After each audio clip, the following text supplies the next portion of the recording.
So moving on to the next speaker. We're going to be joined by David Gochfeld. David Gochfeld is a research fellow in the XR Stories project, and he's going to be telling us about a recent production he's been involved with around the Christmas Carol. So welcome, David. Good morning. Good morning. Thank you. Yeah, I'd like to talk about this project that we worked on. I worked on with my colleagues in December as a case study for how we work with theater companies who haven't worked with VR before, how they can start working with VR. And I know if you were at the conference yesterday, we heard from a lot of different companies who are doing a lot of different work with virtual reality in one way or another. In a sense, this is another example of that. But let me start by introducing myself. So here we go. Yeah, I'm David Gochfeld. I am an XR creator. I'm sorry, I actually can't really see my slide for some reason. Let me bring this up. Great. Okay. I should know who I am, but sometimes I forget. I'm also a theatrical creator, a director, writer, actor, and clown, an experienced designer, and as Ben said, a research fellow in XR Stories. And as you can see, I have never been afraid to involve technology in my work. My journey with virtual reality began pretty much in conjunction with this, the introduction of the consumer VR headsets in 2015. I'm confusing myself here with too many things to click on. The first production that I did was this one, To Be with Hamlet, which we showed at the Tribeca Film Festival, which involved live performers in a virtual reality environment with multiple audience members. And so from the get-go, my interest in VR is as an extension of theater, as another venue in which to do theater. And the key feature of VR for me is the social presence, the ability to be in the virtual space with other people. So from the beginning, I have been working with live performers in virtual reality. Here's another example. This is an adaptation of Alice in Wonderland, where everybody was in the same room, but all in VR headsets. So this is a co-located piece. This is work. It was actually a sort of ongoing research project as well as performances that I and my colleagues did with a group of improv performers working in the social VR platform High Fidelity. And the idea was, well, we can get all the actors together in a room in VR gear, but the audience is coming in from anywhere in the world. We had people attending from 7 or 8 different time zones for improv shows and for improv workshops. So a real high degree of interactivity for those. We went on to create a production for the Venice Biennale called Love Seat, which involved, again, the actors in VR gear in front of a live audience and also performing in VR for a virtual audience. So all experimenting with how we connect with people through the virtual space. So once the pandemic started, and we could no longer convene in physical spaces, we began experimenting with doing everything virtually. So working with a distributed team to create theater in Mozilla Hubs, another social VR platform, which has the advantage of essentially having the sort of lowest common denominator of accessibility, and that it can run on headsets, and it can run on computers, and it can run on tablets and phones. That developed then into the Onboard XR Festival, run by my colleague Brendan Bradley, which is, oops, so, okay, animated GIFs are not working, that's good to know. And so that's a series of short VR pieces, all in hubs, run as a festival every 3 months. So we started this in March last year, and the next one is going to be coming up in May. This is all working with artists who are coming, specifically to VR. They're all theater artists, but they're all really leaping into VR with both feet and working in these sort of VR-only productions. But the question is, what happens when a bricks and mortar theater company wants to use VR to reach a wider audience and experiment with that medium? So last fall, my colleagues and I began working with the Actors Theater of Louisville, which is one of the major regional theaters in the United States, to translate their real world production of Christmas Carol into VR. So Christmas Carol is a holiday tradition for regional theater companies throughout the United States. Actors Theater is no exception. But this year they had to really, this was the first production post lockdown, I won't say post pandemic, but since closing for the pandemic, this was the first in-person production in their theater. So they really stripped it down to sort of its bare essentials, with one actor narrating the show as Charles Dickens and playing Scrooge, but using animated 3D characters for the ghosts to give them this sort of ethereal, otherworldly presence and keep them as separate characters from Scrooge. And yet, with the idea that they're a reflection of his inner psyche. So there's something strange and wonderful about all of them. So this, again, because it was a scaled down production and because of COVID protocols, could only be shown to a much smaller audience than they would normally reach with their holiday production. So they wanted to explore how they could do this in VR. One of the things that, oops, where are we? There we go, okay. One of the things that I find really magical about what they were doing here is that these characters, the ghosts, are these very, I won't say realistic, but sort of in a way naturalistic 3D characters with a lot of detail and a lot of expressivity. They were created with motion capture, full facial motion capture and body motion capture, and really could convey a lot of expressivity. And we wanted to be able to use these same characters and capture that same degree of expressivity and personal experience in the VR production. So we had to figure out what platform to use. The problem with most social VR platforms that people are using for theater these days is that they're designed to run on mobile VR headsets, Oculus Quests. And that means that they can't have very highly complex visual scenes. They can't render them. They can't do very complex lighting. They can't have these very complex and detailed characters. But my colleagues have been working on a new platform for doing just this kind of theater in virtual reality called HOPE2.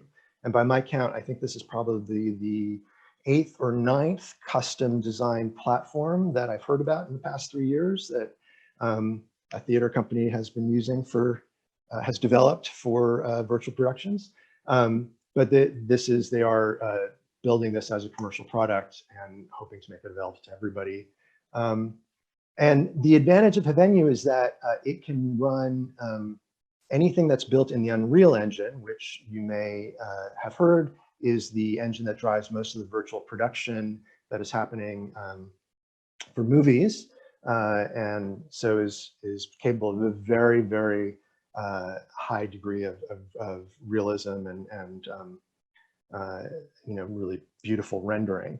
But it can't render scenes like that on mobile headsets. So what HOPE2 does is it uses Cloud XR, which means that the rendering is actually happening on servers in the cloud, and only the frames are being streamed down to the headsets. So it takes all of the rendering load off of the headset. So it allows you to make these very visually elaborate and beautiful productions. So I'm gonna now play, I think, oops, I can click the right thing, right. So it allows us to have characters like this in our virtual environment, which in other platforms we haven't been able to achieve. This is Scrooge. So I'm now going to play a little teaser. Welcome. And we are live, my dears. Yes, we are. Now, we begin. A Christmas Carol. God bless you, merry gentlemen, may nothing you dismay.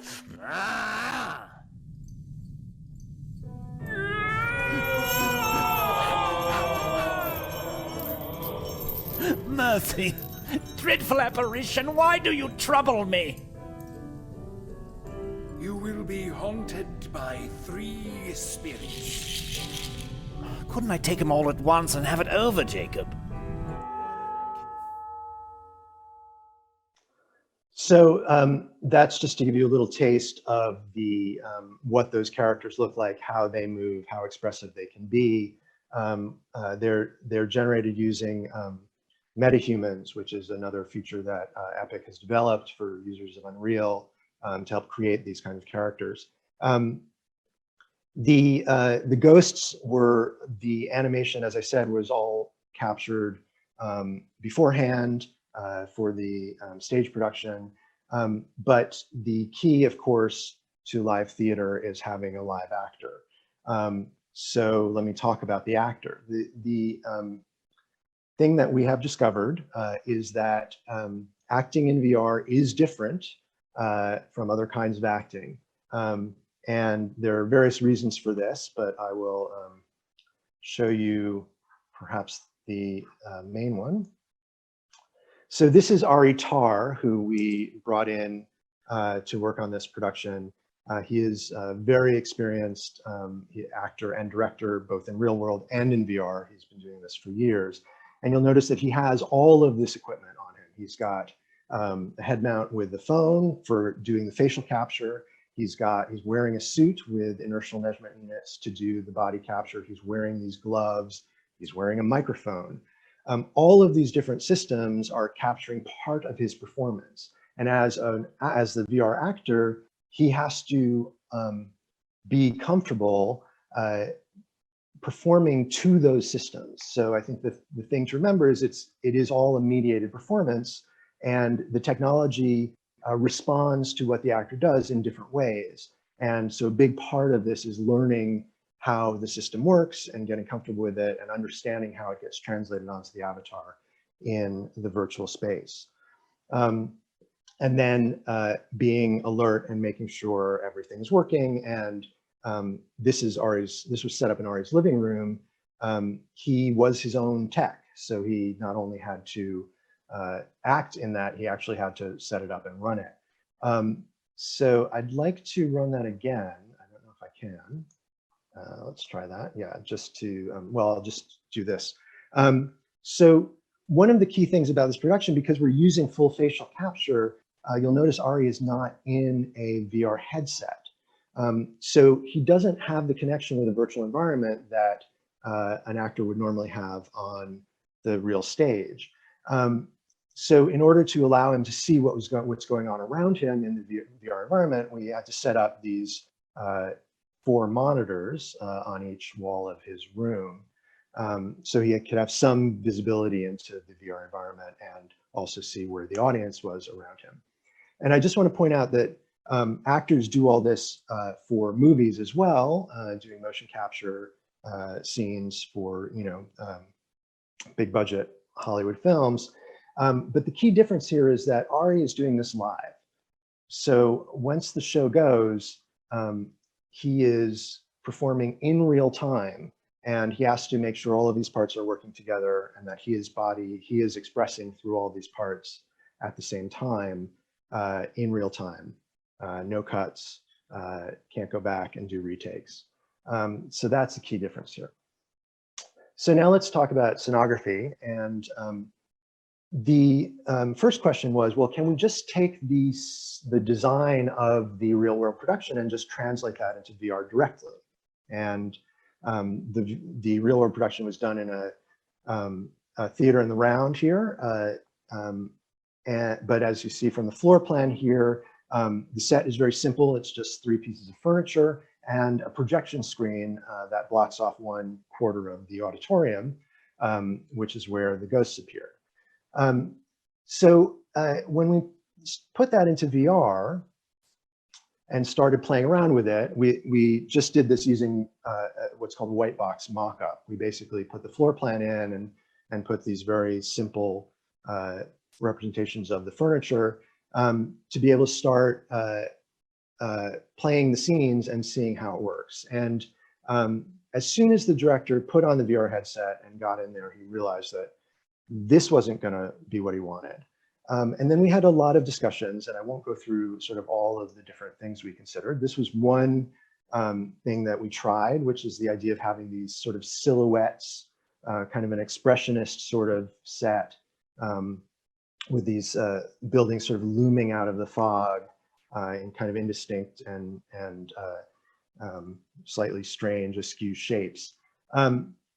Interestingly, the director objected to this because he felt it was too theatrical, that these felt like stage flats.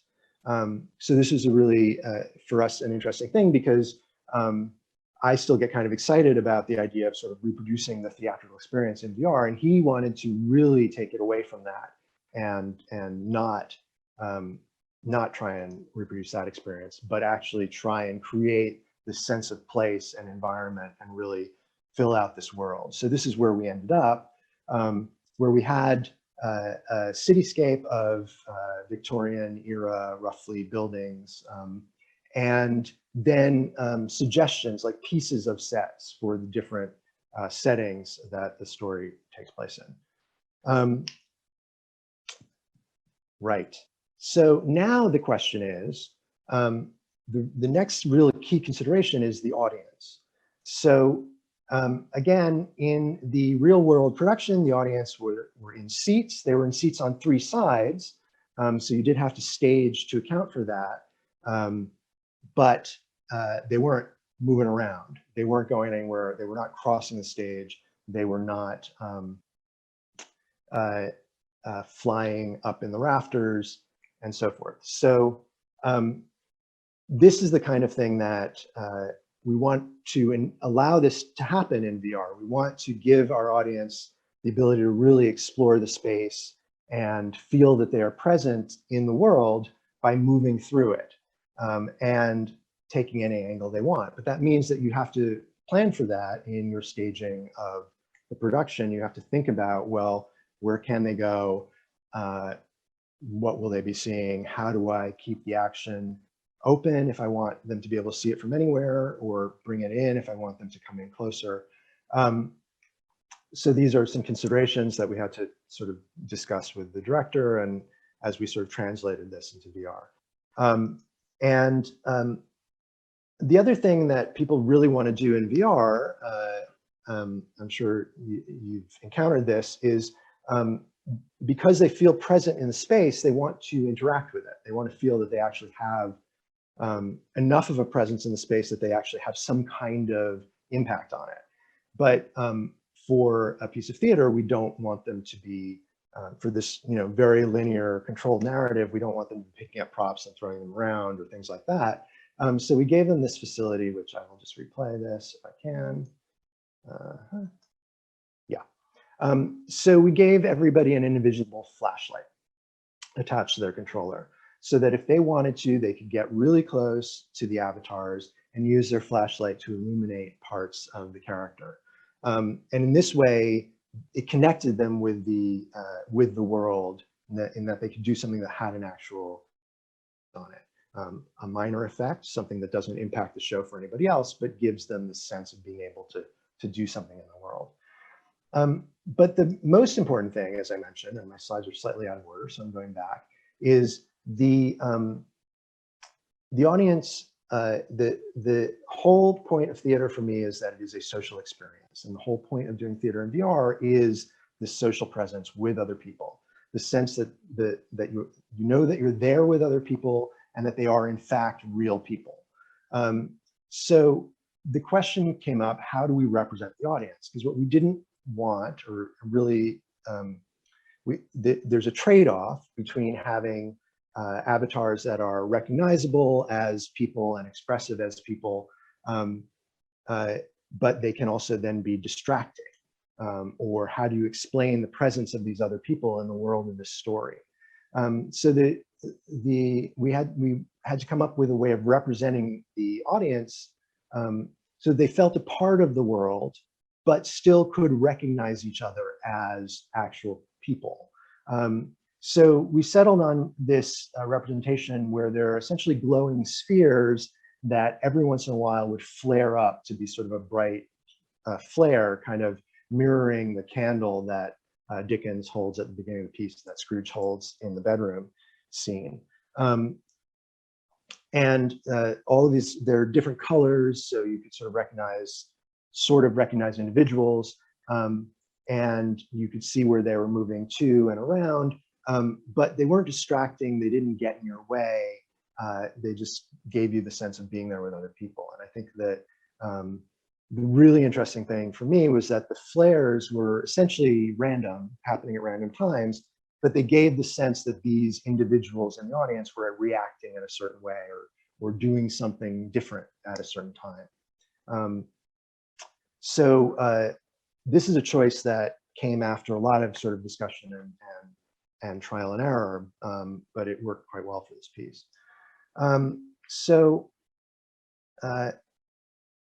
In conclusion, not quite yet, one of the things that was really striking when I did interviews with the production team after this production is they all said some form of expect the unexpected. We didn't know what to expect. If I was going to tell anybody else who was doing this, expect the unexpected. So one of the things that's unexpected, but really shouldn't be, is that the tech is going to break. When you're working with systems that are this complicated, and in this case, this bleeding edge, things are going to go wrong. Things are going to break. So there's this, you really have to have plans in place for how you keep the audience engaged and don't just lose them, don't just abandon them on the information superhighway somewhere.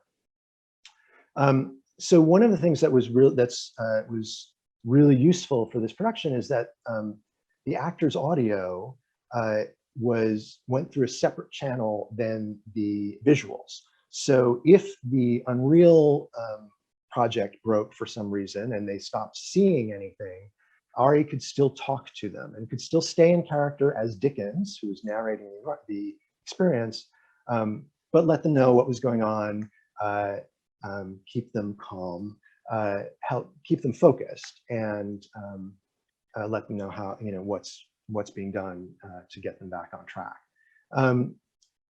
For people who get completely dropped out, we also had a Discord channel, and essentially that was our front of house. So the front of house team from the theater were monitoring the Discord channel, and if an audience member couldn't get into the experience in the first place or got completely kicked out and was having trouble, they would communicate with them there. So these are important things that one has to take into account. Really, just as you would in the real world theater, the only difference being that your audience isn't all in the room with you. So you have to figure out how you're going to communicate with them. But the other thing about this expect the unexpected is that when you're embarking on any project using new technology, you really can't begin to imagine the possibilities of what you can create with it, what's going to work, until you start using it. The key with anytime I'm working with somebody who's new to VR, the very first thing is get into a VR headset and see what that feels like, experience that, and try a whole lot of different kinds of VR. In this case, we really had to very early on in the production get the director into the headset, into the world, even though the set wasn't built, even though the characters weren't finalized. He had to be able to be in the space in order to be able to start understanding how he wanted to use it. And I think that's the real key thing,